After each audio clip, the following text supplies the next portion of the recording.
Hamas ने एक बड़ा हमला इजराइल पर किया है। इससे पहले इजराइल लगातार गाजा पट्टी पर हवाई हमले करता है। पिछले दिनों इजराइल के हमले में फिलिस्तीन के हजारों लोग मारे गए, न जाने कितने लोगों ने अपनी जान गंवाई। पर इस बार हमास ने जोरदार जवाब दिया है और हमास की ओर से किए गए ताजा हमले में इजराइल को बहुत बड़ा झटका लगा है। ये साल का सबसे बड़ा हमला माना जा रहा है। जो सूचना सामने आई है उसके मुताबिक देर रात हमास की ओर से खतरनाक रॉकेट फायर किए गए। सबसे बड़ी बात ये कि जो रॉकेट फायर किए गए वो बहुत कम समय में एक साथ कई मारक फायर कर सकता है। हमास की ओर से इससे पहले भी एक साथ कई रॉकेट फायर किए गए। आधे से ज्यादा रॉकेट इजराइल में सटीक ठिकानों पर गिरे। जिन ठिकानों पर हमास ने निशाना साधा वो पूरी तरह से बर्बाद हो गए। इजराइल का एयर डिफेंस सिस्टम एक बार फिर पूरी तरह से फेल नजर आया।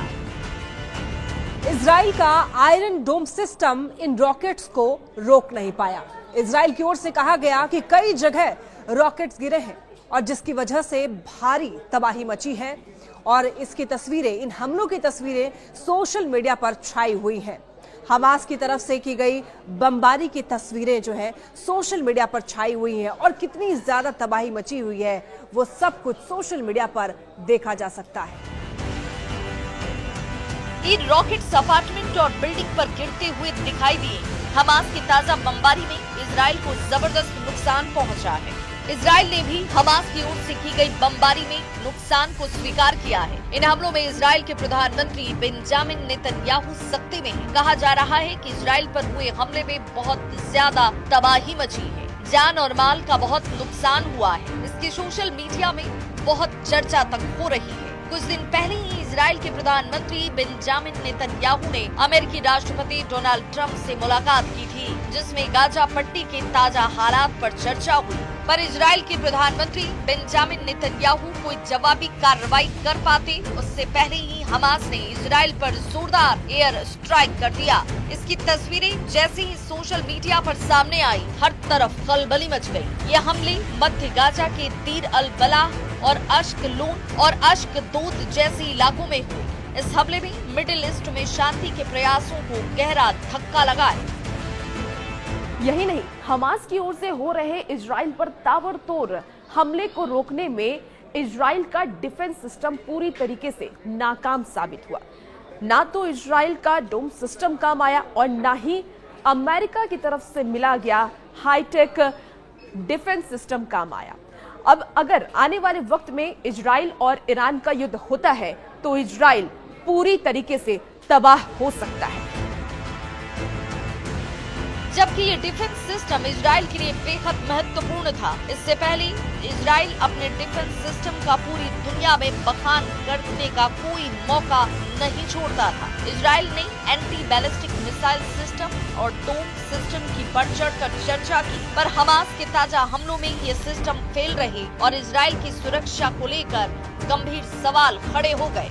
अब हर तरफ यही सवाल उठ रहा है कि आखिर इजराइल का सुरक्षा तंत्र क्यों फेल साबित हुआ। हमास को ऐसे ताकतवर हथियार कहां से मिले जिसने इजराइल में जोरदार तबाही मचाई। गाजा पट्टी में पिछले कुछ दिनों के अंदर इजराइल ने जबरदस्त तबाही मचाई थी। इजराइल की सेना गाजा पट्टी के कई अंदरूनी इलाकों में पहुंची थी। इसके बावजूद हमास ने हार नहीं मानी और इजराइल पर जोरदार बमबारी करके पूरी दुनिया को चौंका दिया।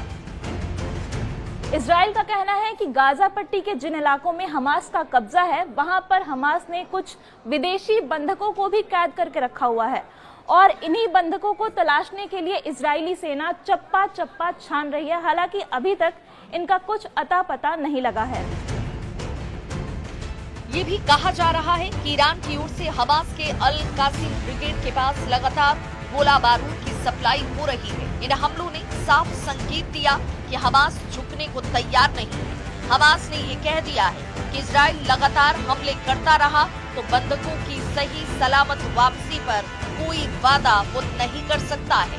इजराइल अमेरिका से चाहे कोई भी डील कर ले। हमास ने दावा किया कि फिलिस्तीनी गाजा पट्टी से हटने वाले नहीं। अगर इजराइल जबरदस्ती फिलिस्तीनियों को गाजा पट्टी से हटाने की कोशिश करेगा तो इजराइल की ये कोशिश सफल नहीं होगी।